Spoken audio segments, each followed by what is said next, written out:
Welcome to the next part of building the cave intrusion detector. In this section I will talk about preparation of the 3 remaining circuit boards that make up the detector. I'll do the first one as the light sensor because this one requires soldering. It also has a light that has to be knocked off. There are 2 versions of this light detector board. This is the larger and more recent version, and it has an LED on it. It's interesting that they would put an LED light on a board which detects light. That seems kind of nonsensical to me, but it's easy enough to knock off. As I did with the Arduino, I'll use a hobby knife. The LED is this little white piece right there, and just gently slice through the solder joint on one end of that.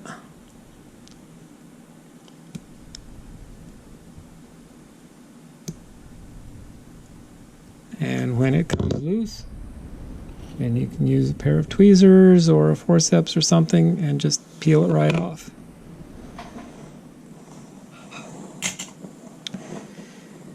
In order to solder the header on, as I did with the Arduino, I will put the header in one of these prototyping boards. The header has to go on the underside of the board. In order to make it look nice and square, I'll put a prop underneath it. Looks like I need to put 2 props underneath it. Yeah, that's too much.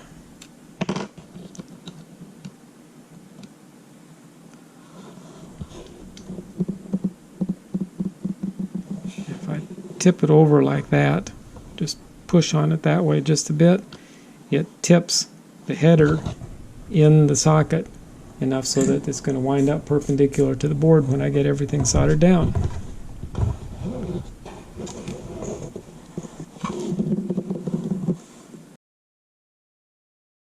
Once the first one is in place, everything else goes pretty swiftly after that. The first one kind of locks everything else in.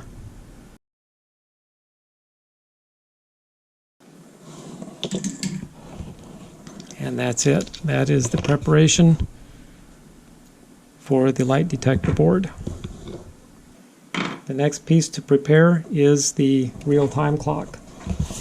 This one is much simpler. There's no soldering to be done. There are 2 components that have to be removed from the circuit board.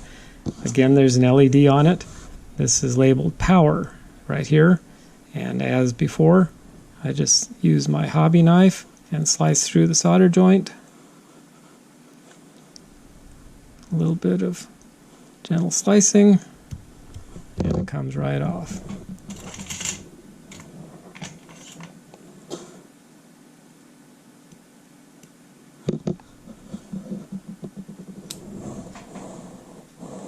The other piece to be taken off is resistor.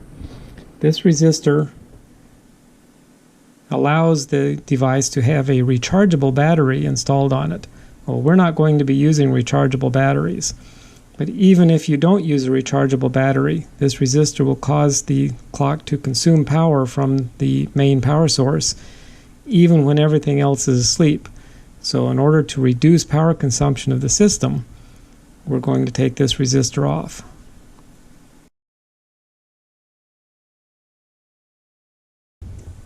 And once you've got one end of it loose, you can just grab it with the pliers and give it a little twist, and it comes right off.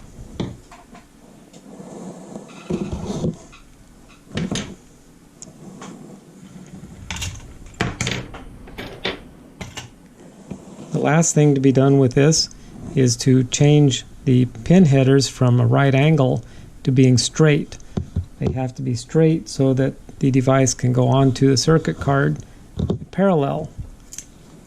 Instead of if I leave them like this, then it has to go vertical. And it would work like that just fine, except it takes up quite a bit of space. It would be harder to get into the container. So bending those pins back to be straight allows the circuit card to sit parallel with everything else. So this is just a matter of using pliers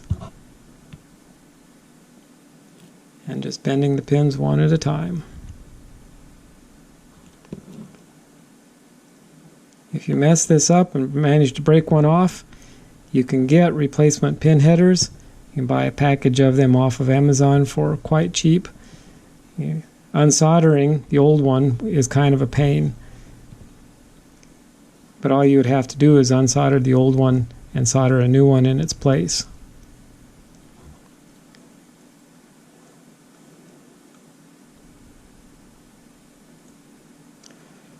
And then you just sort of wiggle things around until they look pretty square.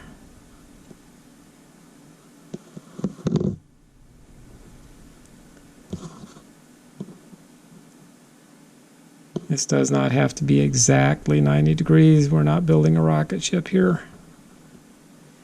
And once it gets installed and soldered down, we're going to be cutting off most of these pins anyway.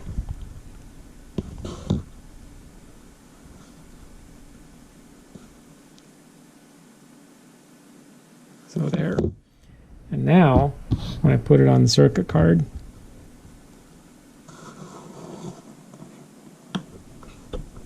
you can see that it sits nice and parallel.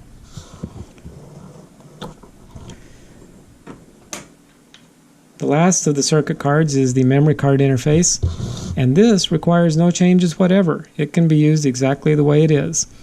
If you get a different kind of memory card, you should inspect it to see if there is a power LED on it, and if there is, that needs to be removed because it will consume power.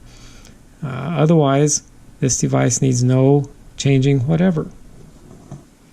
So that concludes this part of the video. Thank you for watching, and in the next part I'll start doing some wiring.